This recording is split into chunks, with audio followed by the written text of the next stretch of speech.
우리가 어떤 뜻밖의 횡재 이야기할 때 로또 이야기를 많이 하는데, 그래도 한번 가정을 한번 해봅시다. 기분이라도 좋게. 로또에 당첨되면 여러분이 바꾸고 싶은 게 뭐가 있습니까?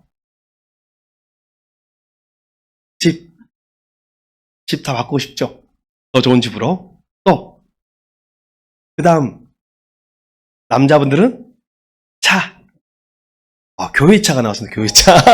교회차. 내 차 아니라 교회차. 박수! 네. 어떤 사람은 옷, 신발, 뭐 이런 거 생각할 것입니다. 근데 의외의 결과가 있습니다. 사람들이 제일 많이 바꾼 것은 배우자였다. 뭐 정확한 통계는 아니지만 일반적으로 봤을 때 그런 일이 꽤 많이 일어난 것 같다라는 거예요. 사람은 많이 있다고 복이 아닙니다. 사실은 내 능력이 없는데 힘이 주어지면 그것이 사실 재앙이 됩니다. 제가 아시는 어떤 분들이 이제 60 넘으셔서 은퇴를 준비하고 계시는데, 열심히 평생 일해가지고 자산을 좀 만들었어요. 아주 큰 분야는 아니더라도 노후를 준비할 만큼 자산을 만든 것 같아요. 근데 두 부부가 의논을 했답니다. 우리 애들에게는 주지 맙시다.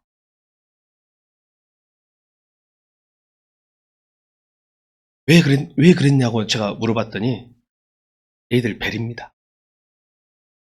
만약에 자기의 능력에 자기가 노력해서 벌지 않는 부가 갑자기 생기면 감사가 사라지고, 그리고 그것을 낭비하게 되고, 진짜 투자는 자기 자신에게 투자하는 거잖아요. 자기 능력을 키우고 아이들이 그래야 되는데, 그래서 두 부부가 아주 신실한 그리스도인인데 남은 평생 하나님을 위해서 자기들을 위해서 쓰고 성교와 구제를 위해서 쓰고 살겠다고 작정을 했다고 해요.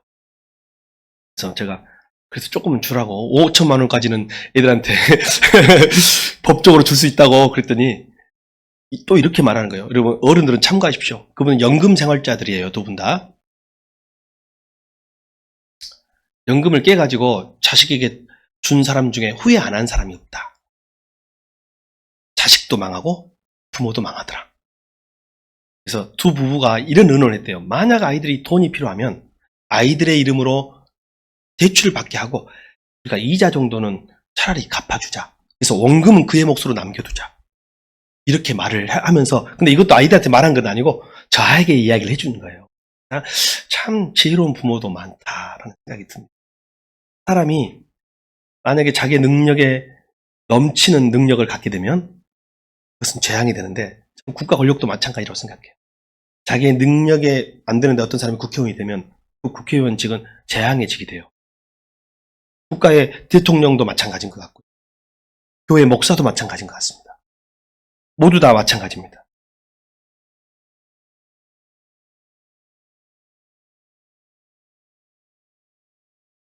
많은 사람들이 아까 말한 어떤 힘을 얻게 되거나 어떤 성공을 하거나 갑자기 횡재를 하게 되면요, 해이해져요. 마음이. 초심이 사라집니다. 갑자기 욕심이 되고 자기가 뭔가 된 것 같다는 생각을 하게 됩니다. 다윗이 그랬습니다. 하나님이 지난주에는 무조건적인 사랑, 무조건적인 일방적인 다윗 언약, 우리가 부러워했잖아요. 근데 그 언약을 받고 다윗이 정말 잘 되거든요. 그 언약대로 축복을 받아요. 놀랍게도 하나님은 다윗에게 바로 왕위를 주지 않아요. 기름 부음을 받은 후 10년 이상을 연단을 시킵니다. 만약에 그때 바로 왕위를 줬다면 그는 재앙이 됐을 거예요. 근데 죽을 고생을 시킵니다. 10년 동안 도망자로 살게 하는데 그의 추격조, 사울의 군대가 그를 10년 이상 계속 추격해요. 그래서 그는 사람이 살 수 없는 광야, 도마뱀만 사는 광야에서 살아야 했고, 근데 원수의 국가 블레셋에 망명하기도 했잖아요. 그렇게 해서 그가 생명을 부지하고 사실은 왕의 힘을 키운 거예요. 하나님이 그를 내공을 키워준 거예요. 근데 여러분 한번 생각해 보세요. 결혼식 준비가 힘들다 그랬어요? 결혼 생활이 힘들다 그랬어요? 여러분 해보셔서 알죠? 지금 결혼 생활을 하신 분들은 결혼식 그까짓 게 뭐가 힘들어? 결혼 생활이 힘들지. 라는 말 거예요. 다윗이 10년 동안 도망 다니는 삶이 왕위를 준비하는 생활이 힘들었을까요? 왕이 된 다음부터 더 힘들었을까요? 네. 왕이 되면 다 쉬워질 줄 알죠? 왕이 되면 또 더 힘들어진 왕의 십자가가 있습니다. 그러나 다윗은 결국은 왕이 되고 이스라엘 전체 나라 통일왕국의 왕이 됩니다. 문제는 그때부터요. 로또에 당첨되면 사람이 변하는 것처럼 모든 것을 다 얻고 절대 권력자가 되고 이제는 제국이 돼요. 다윗 왕국은 제국입니다. 이방 나라를 침범하고 그들로부터 조공을 받고 세력을 확장해가고 국경을 확장해가는 제국의 왕이 됩니다. 이제 걱정할 것이 없어요. 문제는 이때부터 뭐가 튼타냐면 나태함이 튼탑니다. 다윗은 이제 변하기 시작해요. 영적으로 해이해져요. 안일해집니다. 근데 문제는요, 이 영적 해이함과 나태함과 안일함은요, 자기가 몰라요. 자기가 모른다니까요. 우리의 나태함과 해이해짐은 나는 몰라요.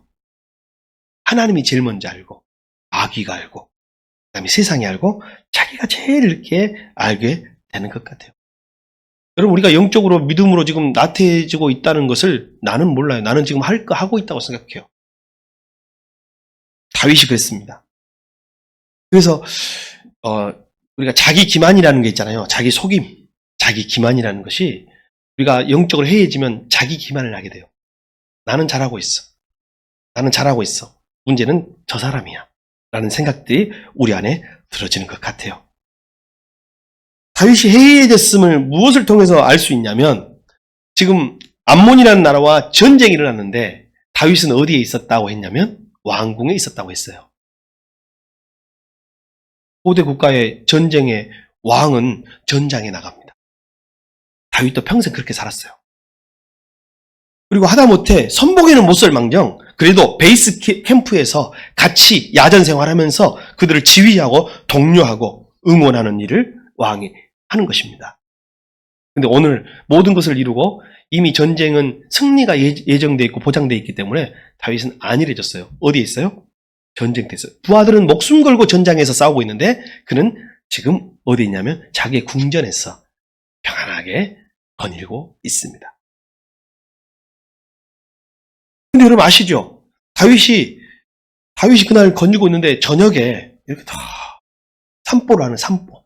저녁 먹고 한간히 산보를 하고 밤이 어둑해지는데 갑자기 저녁에 어느 왕이니까 좀 높은 데서 이렇게 걸어요.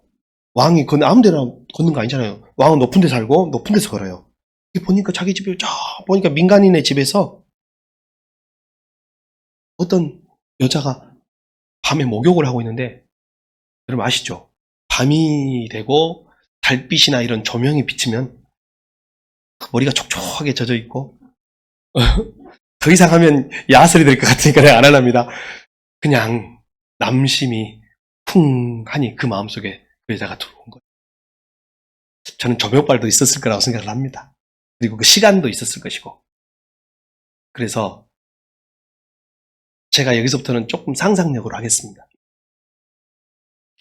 저 여자가 누구냐 했더니 장군 우리아의 아내입니다. 아 그래 남편도 없고 고생하고 남편도 했었는데 내가 좀 격려 좀 하게 자리 좀 만들어 봐라 했을 거예요. 처음부터 뭐 동침하자 이렇게 뭐 변사또입니까? 수청을 하라 이렇게 그래가지고 그냥 몇 번 불러가지고 음식도 먹고 이렇게 하고 그날은 이제 이야기하다 보니까 서로 전쟁에 대해서 또 장군의 아내의 권해에 대해서 얼마나 잘 알겠어요. 위로해주고 그러다가 이제 후식으로 포도주는 한잔 하고 가십시오.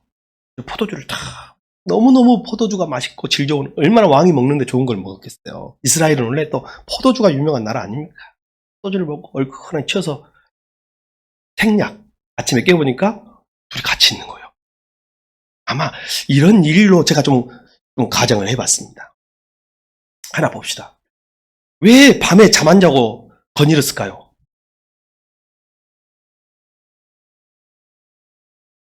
성경에 이유는 나오지 않습니다. 낮잠을 잤다고 저는 생각합니다. 한번 해봤습니다. 심심한 거야. 전쟁은 장군들이 다 해줘. 이제 시스템이 굉장히 중요하거든요. 이 어느 정도 조직이 갖춰지면 시스템이 돌아가니까 시스템이 돌아가면 시스템에서는 지도자는 그걸 돌리기만 하면 되는 거예요. 큰 교회는요 시스템이 있잖아요. 이 시스템이 돌아가. 그때 나태함과 무료함이, 영적인 나태함이 들어옵니다. 자.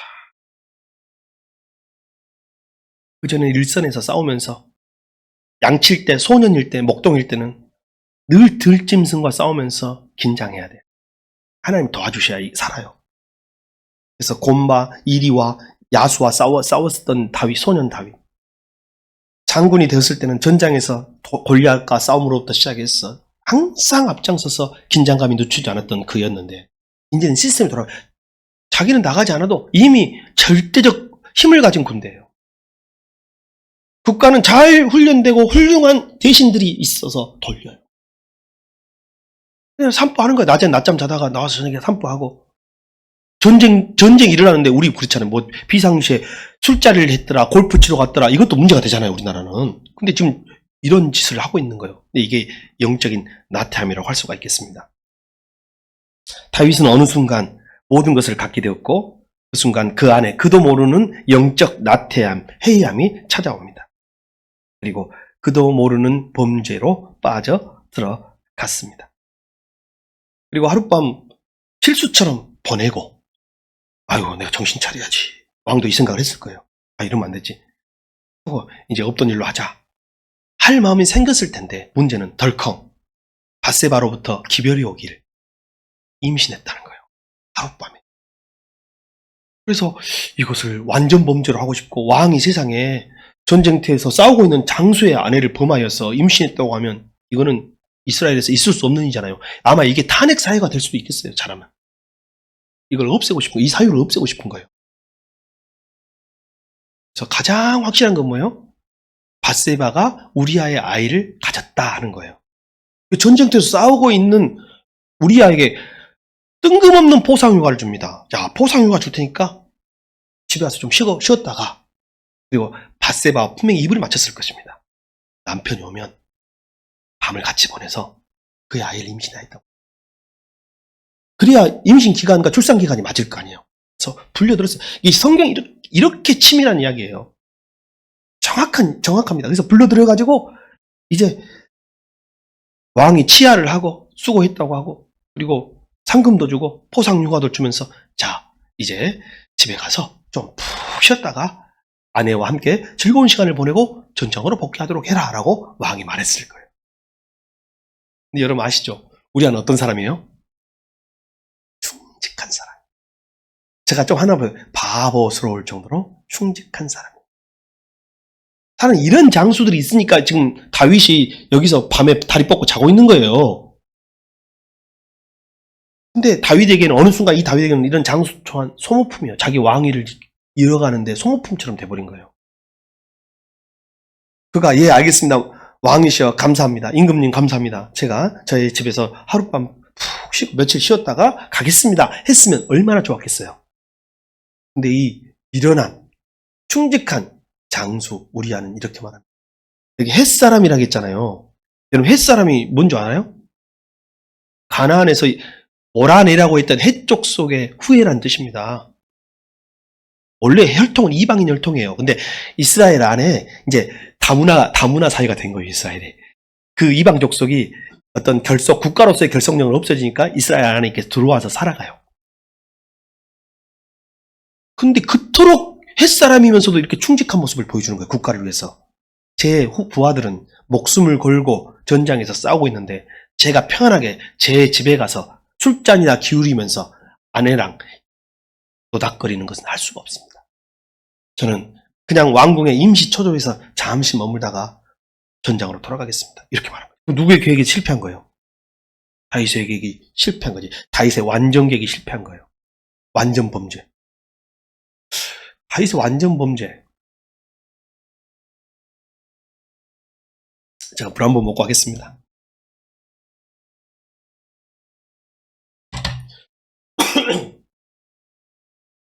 이게 놀라운 것은 뭐냐면 사람들은요.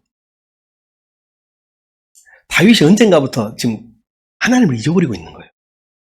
완전 범죄? 사람만 생각하면 완전.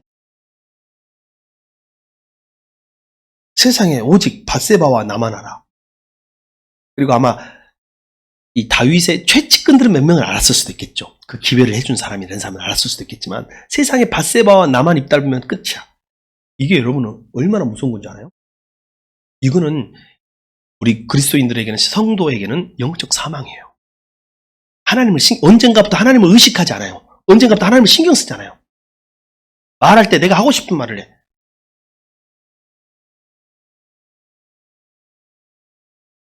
어떤 일을 향할 때 내가 하고 싶은 일을 해. 그냥 하나님을 신경 써. 사람만 신경 써.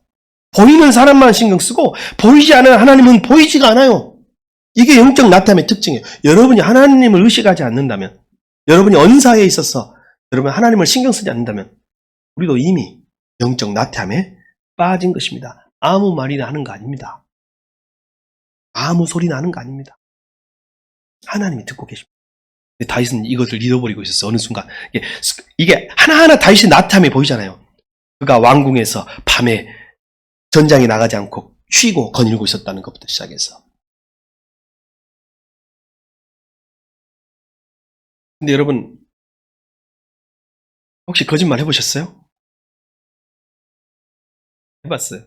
근데 거짓말 뭐 했어요? 그러면 생각이 잘 안 나는 사람이 있을 거예요. 일부 때도 거짓말을 한 적은 있는데 그렇게 생각이 안 난다 하더라고요. 그게 바로 자기 기만인 거예요.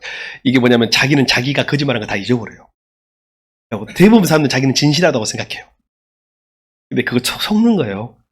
저와 여러분 다 거짓말쟁입니다. 근데 거짓말을요, 자기 기만을 덮고 있는 것이고, 자기 기만을요, 거짓말은 더 큰 거짓말로 덮어야 돼요. 이 거짓말을 덮으려면 더 큰 거짓말로 덮어야 돼요. 지금 다 세상이 그러고 있어요. 우리도 그러고 있고. 오늘 한 번 거짓을 행하니까 다윗이 한 번 거짓을 해서 그 밧세바의 임신을 우리아의 휴가에 맞춰가지고 한번 일을 추진하다가 그게 어긋나잖아요. 더 큰 걸로 덮어야 돼. 어떻게 해요? 우리아를 죽이기로 결정하는 거예요.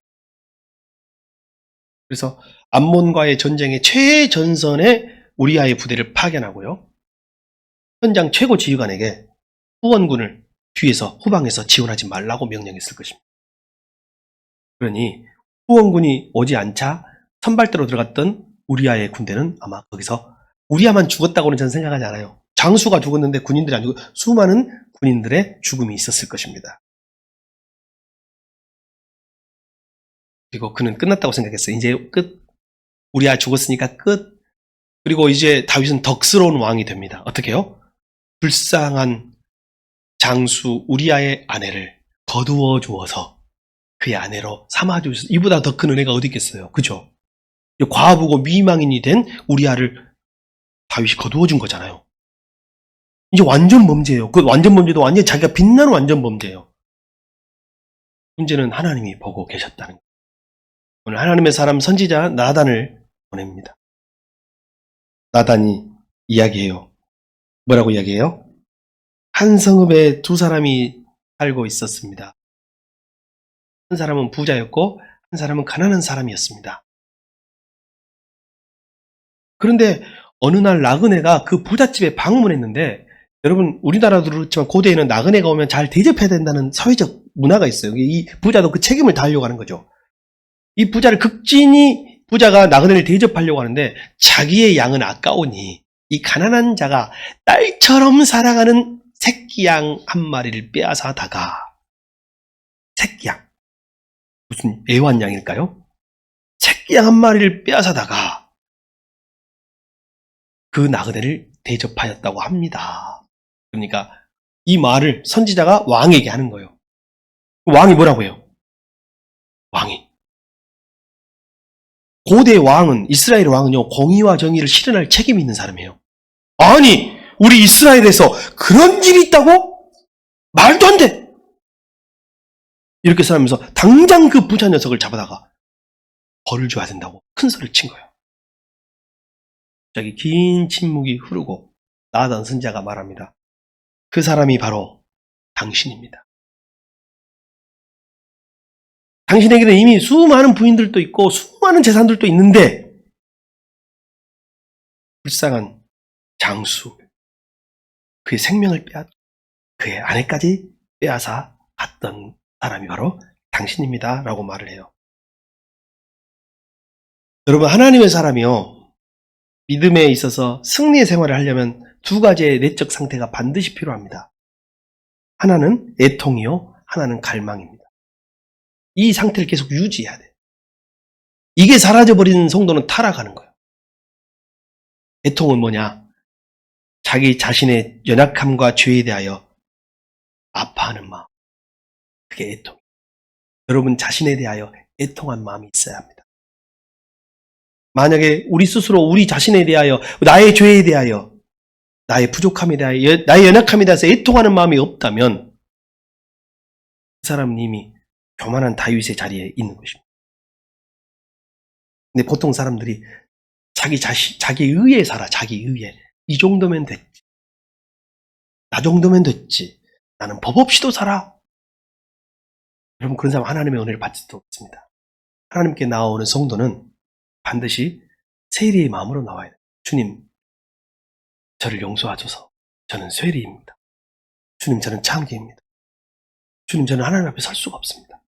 바로 이 마음이 애통하는, 성경은 우리에게 애통하는 마음을 가지라고 했어요. 예수님은 우리에게 애통하는 자는 복이 있습니다. 또 하나의 우리가 가져야 할 내적인 상태는 갈망이에요. 갈망은 하나님에 대한 우리의 태도입니다. 갈망은 오직 하나님만이 나의 주가 되심을 사모하는 마음입니다. 다윗이 이전에 썼는지 이후에 썼는지 모르겠지만 다윗의 시 가운데 목마른 사슴이라는 표현이 있지 않습니까? 하나님을 향하여 목마른 사슴이 되는 것, 하나님에 대하여 갈증을 일으키는 것, 그게 갈망입니다. 이 애통과 갈망이라는 이 두 가지가 없을 때 그 사람의 영혼은 메마르게 되고 건조하게 되고 화석 같은 신앙이 되고, 어느 순간 다윗이 그렇게 되어버린 것입니다. 그러나 이 두 가지가 있을 때 죄의 심각성을 깨닫고 잘 될 때 조심할 수 있고 결국 믿음의 승리자가 되는 줄 믿습니다. 신앙생활을 오래 한 사람의 가장 주의할 점 바로 이거예요. 애통과 갈망이 사라지는 것. 그게 바로 율법주의예요. 이제 율법이 남은 거예요. 율법이. 은혜는 사라지고 율법만 남는다는 것이 바로 그것이 되는 것입니다.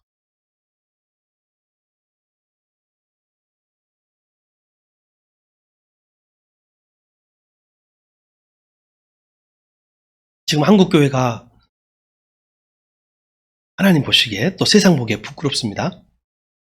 그러나 120년 전 한반도에는 대각성 부흥운동이 일어났습니다. 그것이 한국교회를 영광스럽게 했습니다. 근데 그게 어떤 운동에서 시작됐냐면요. 우리가 보통 1907년을 대각성 부흥운동의 원년으로 보는데 사실 그보다 몇 년 전 1903년에 한국에 와 있는 여자 선교사들끼리의 성경공부 모임이 있어요. 그 성경공부 모임에 하디라는 선교사가 있었습니다. 여자 선교사가 있었습니다. 근데 하디라는 선교사가 거기서 자기의 잘못을 공개적으로 회개하면서 선교사들께 고백하며 회개를 하기 시작해요. 뭐라고 했냐면, 저는 조선 사람들은 무식하고 게으르고 조선 사람들 안 믿었습니다. 저들은 이기적이고 거짓말을 잘한다고 생각했습니다. 저는 의롭고 저는 선교사고 제가 무엇을 한다고 생각했습니다. 그 모든 죄가 저의 허물이었습니다 하면서 자기가 조선 사람들을 믿지 않고 선교했던 것을 철저하게 회개하면 진심으로 회개를 해요. 근데 문제는 그 자리에 있었던 여타의 선교사님들 마음속에 일부 그런 마음들이 있었어요. 그래서 거기에서 그 자리가 그 하디 선교사의 회개 때문에 회개의 자리가 됐어요. 성경 공부로 시작한 자리가 회개의 자리가 됐고, 그런 회개의 성경 공부가 선교사들 사이에 점점 늘어났고, 그것이 한국 교회로 전파됐고, 1907년에 평양 장대현 교회에서 대각성 부흥 운동이 일어났는데, 그때가 한국의 부흥에 이제 일어납니다. 그때 장대현 교회에서 길선주 목사님이라는 분이 부흥 강사를 했는데, 그분이 자기 친구가 죽었는데, 자기 친구가 죽을 때 자기 부인과 가족을 처자식을 부탁한다고 죽었는데 자기가 그것을 지키지 못했음을 눈물로 회개하는 고백을 해요.